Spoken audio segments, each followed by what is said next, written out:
Introduction part, I'm going to give you some information about Bendigo Bank.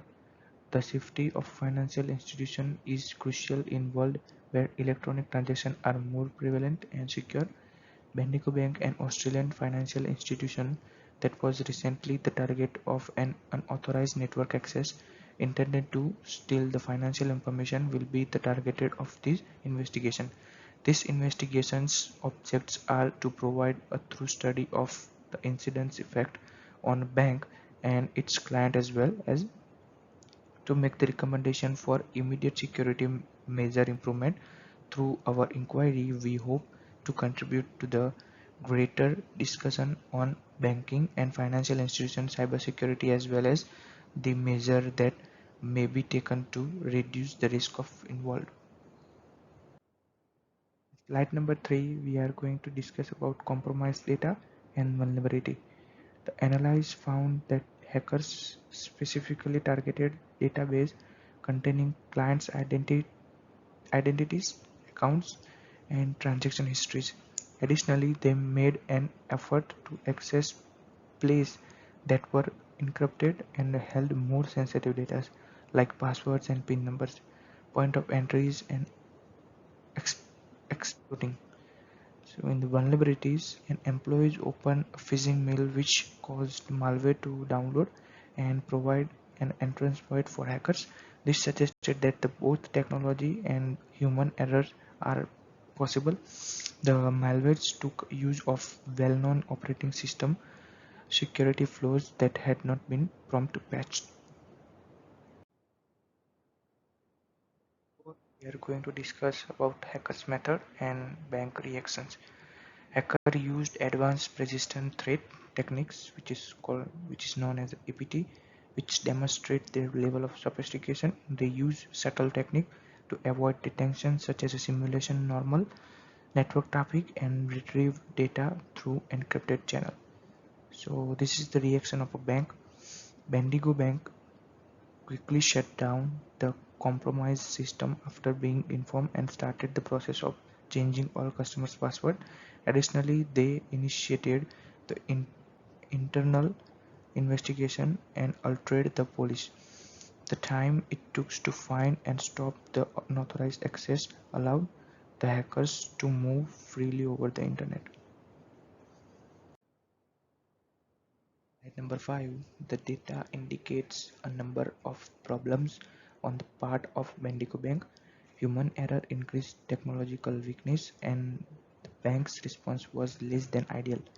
The use of APT techniques by hackers point to a plan and carry out attack that necessitates sophisticated countermeasures that the institution leaked. Finally, the forensic evidence present a troubled picture of a cybersecurity state of Bendigo Bank.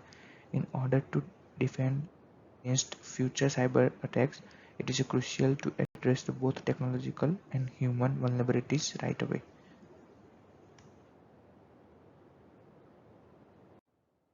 Slide number 6, we are going to talk about findings.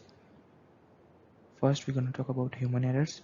One of the most obvious conclusions was that the breach was made possible by human error.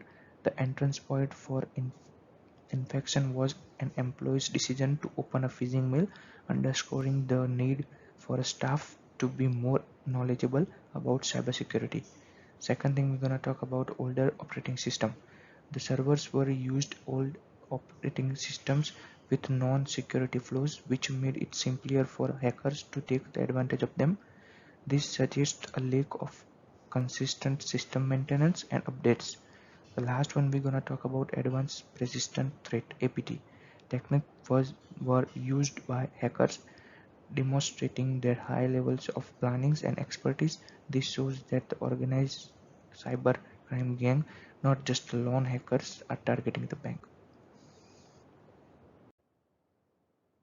Slide number 7, we're gonna talk about delay response, sensitive data, and inadequate countermeasures.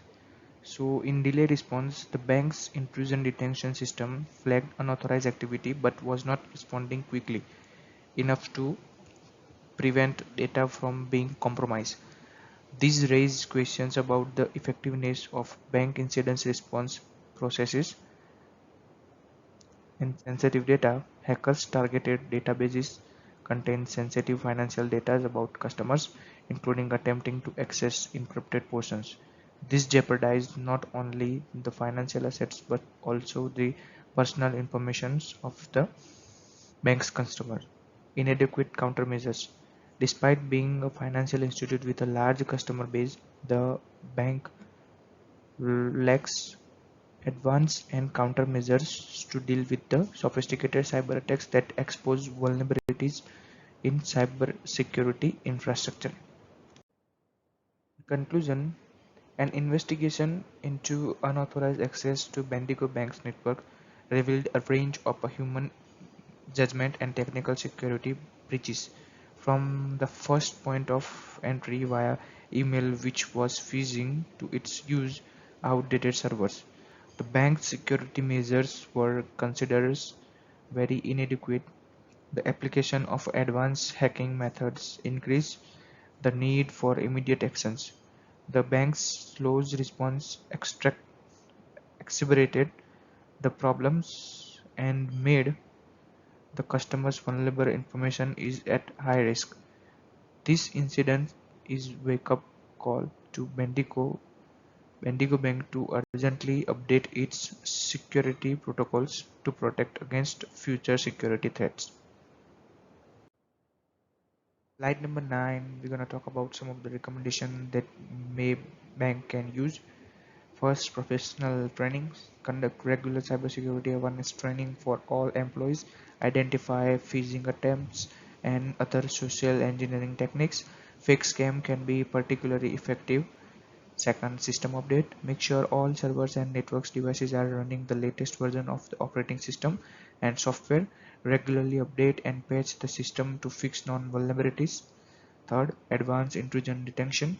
Elevates your intrusion detection system to more sophisticated solution that can not only identify but react to illegal activity in real time.